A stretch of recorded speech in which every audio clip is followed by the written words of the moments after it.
Good afternoon, Silverbolt here. Today I'm doing this guy. G1 Transformers Starscream. Starscream's getting a video all to himself. Two reasons. One, because the rest of my Seekers haven't come yet and I wanted to do the video anyway. And two, because it's Starscream. Say no more really. Starscream's one of the characters that shows up in pretty much all of the Transformers series.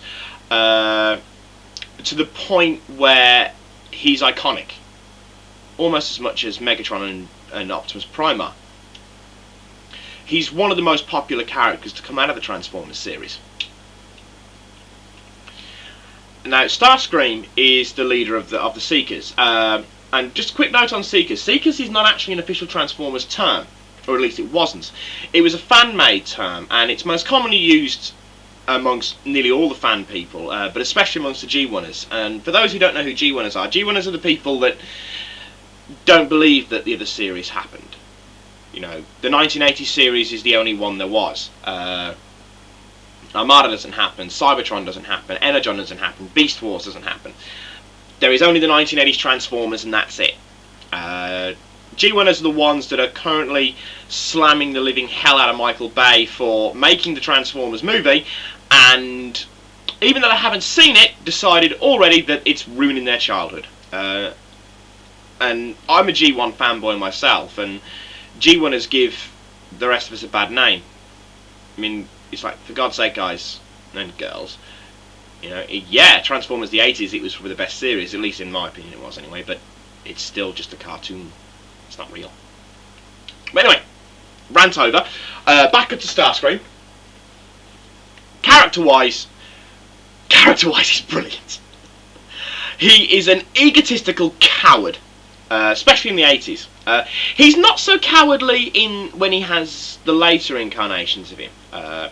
He's still very underhanded, and he's still very sly, and he still wants to replace Megatron, but he loses the abject coward streak that he has in the 80s cartoon. I mean, because of his cowardice and because of the way his character works, Starscream has some of the best lines in Transformers. The bit in Triple Takeover, I knew what to call it Triple Changeover then for some reason, but in Triple Takeover, Megatron points his fusion cannon in Starscream's face and goes, "You're either lying or you're stupid." And Starscream's just screaming, I'm stupid, in this rather pitiful display of trying to save his own hide. Of course, Starscream does get his just desserts in the end. Galvatron blasts him into cosmic dust in the movie.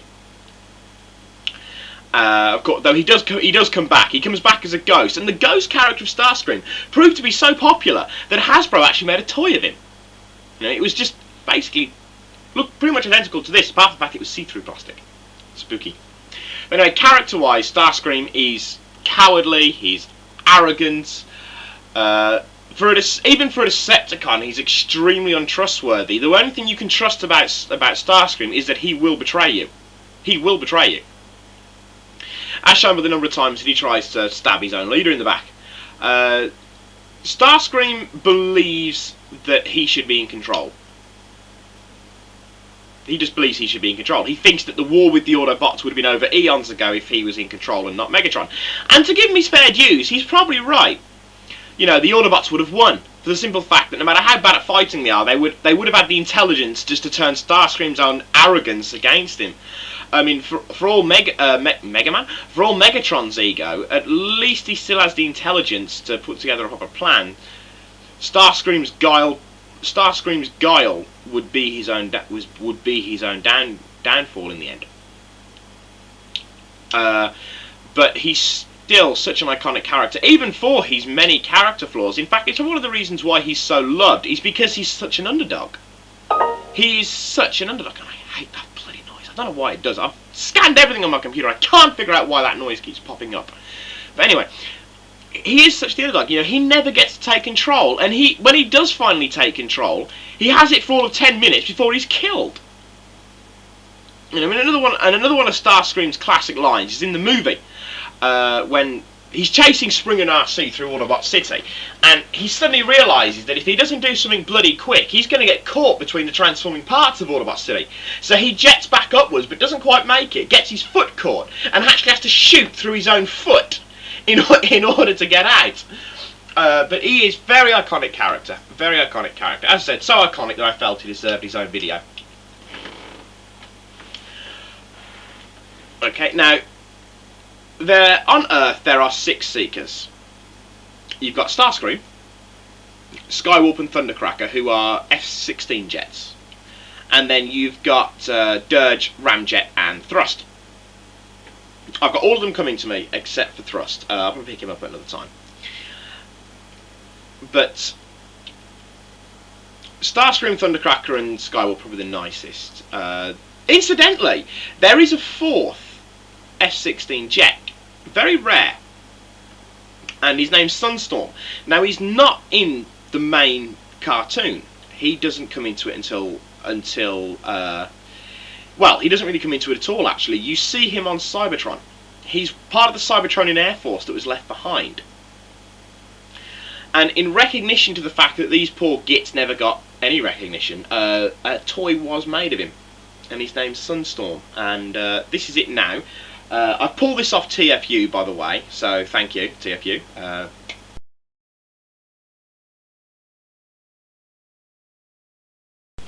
Isn't he bright? That fucker can stop traffic. He's quite rare, actually, because he's not part of the general toy line, so he is quite rare. I am trying to find him, but even on eBay, I've only seen him once, and he was 160 quid, and I couldn't quite afford him at the time. Okay, now I'm going to transform this guy for you, and the Seekers are very much classic of the early 80s Transformers, in that, yeah, the springs on the missile launchers are kind of gone inside. What the hell do you expect? He's 22 years old, and they made him in 1984. So the springs are kind of gone. But transforming these guys, they're multi-part kits, and there's a later Transformers. They're all twist and pull, and they're done. These guys, there's folding and there's turning and there's everything on them. This is the bit that I love, the changing of the head, right? You've never seen anything this complicated again on a Transformers toy, at least not to my knowledge. You lift it up and you push it through. And it's even got a rubber nose cone so that you can get it through easier. And you just do it like that. And then pull and it's up. And that's your nose cone. And I love that. I think that's probably a mark of pure genius, that bit is. I'm easily amused, aren't I? Okay. Nearly there. Just got to pop the wings back on.